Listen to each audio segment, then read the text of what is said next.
Nós estimamos que as pessoas possuam o chamado bom senso. E, frequentemente, a gente se frustra quando as expectativas que a gente cria não são atendidas. Mas, afinal, o que é esse bom senso e como é que a gente pode fazer para cultivar, para desenvolver, para adquirir ele? O meu nome é Jonatas Crisel e eu sou especialista em programação neurolinguística.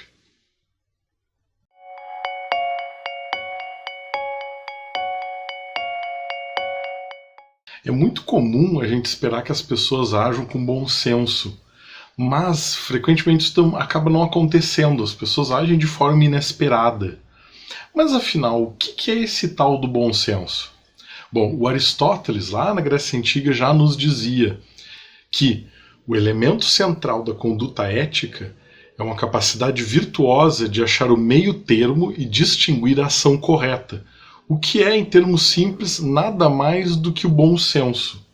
De acordo com o dicionário Priberan, o senso tem a ver com a capacidade de pensar, de julgar com razão, com noção de sentido, com prudência. O bom senso, então, tem muito a ver com a nossa capacidade de julgar e avaliar as situações, as coisas, enfim, com um certo equilíbrio de acordo com a moral, com os nossos costumes. Tem muito a ver com a gente conseguir pensar nas consequências dos nossos atos. E aqui talvez aconteça o maior dos nossos problemas, é que não existe uma verdade absoluta.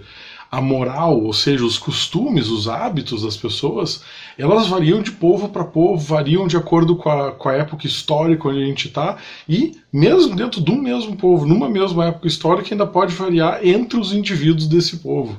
E aí, para adquirir o bom senso, além do conhecimento, a gente precisa de uma coisa chamada sabedoria, que é a capacidade da gente usar esses conhecimentos. Então, para adquirir bom senso, a gente precisa de muitas experiências, de muita tentativa e erro, de análise, de reflexão do que deu certo e do que deu errado, para gerar escolhas. Em última análise, bom senso é uma capacidade de escolhas frente às diversas situações e a nossa possibilidade de tomar a melhor decisão, ter a melhor escolha disponível. A boa notícia é que isso dá para aprender, isso dá para treinar, a gente consegue desenvolver. Não é um dom que algumas pessoas têm e outras não têm. Isso é possível. A má notícia é que isso demora, isso envolve muito erro, muito acerto. Isso envolve refletir sobre o que está se fazendo, sobre os resultados do que a gente fez. Isso tem um processo para acontecer. O bom senso é o fim da história, ele é o processo já devidamente terminado, ou próximo do fim, ou bastante adiantado, vamos lá. E os erros, como eu já disse, são os nossos melhores mestres, desde que a gente não fique paralisado ou não fique se vitimando em função do erro, e sim, se a gente observe ele e tente aprender algo com ele. E a nossa exposição a muitas situações, a uma variabilidade enorme de situações, onde a gente começa a perceber o que está acontecendo em cada uma delas e os resultados. E aí a gente tem uma das principais, a primeira e acho que é uma das mais importantes barreiras que talvez impeçam a gente ter bom senso, que eu já falei em outro vídeo, é a diferença de alucinação e percepção.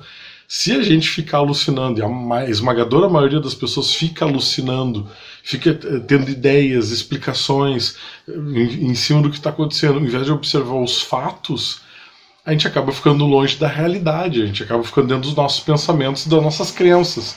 E aí pouco se aprende. Fica muito difícil aprender.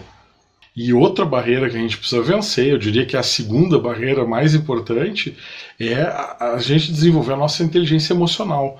Ou seja, a nossa capacidade de perceber e de lidar com as nossas próprias emoções.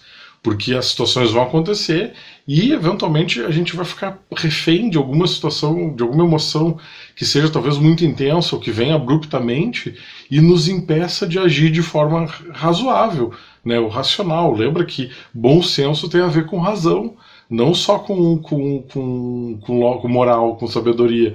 Tem a ver muito com razão, com decisões baseadas em raciocínio.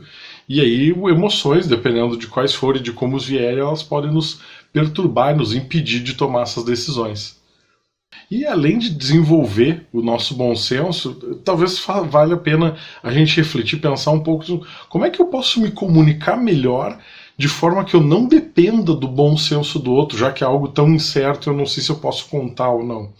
Bom, uma das coisas é justamente essa reflexão. O que eu talvez precise dizer, o que eu considero talvez tão óbvio, tão básico, mas que de repente para o outro não é.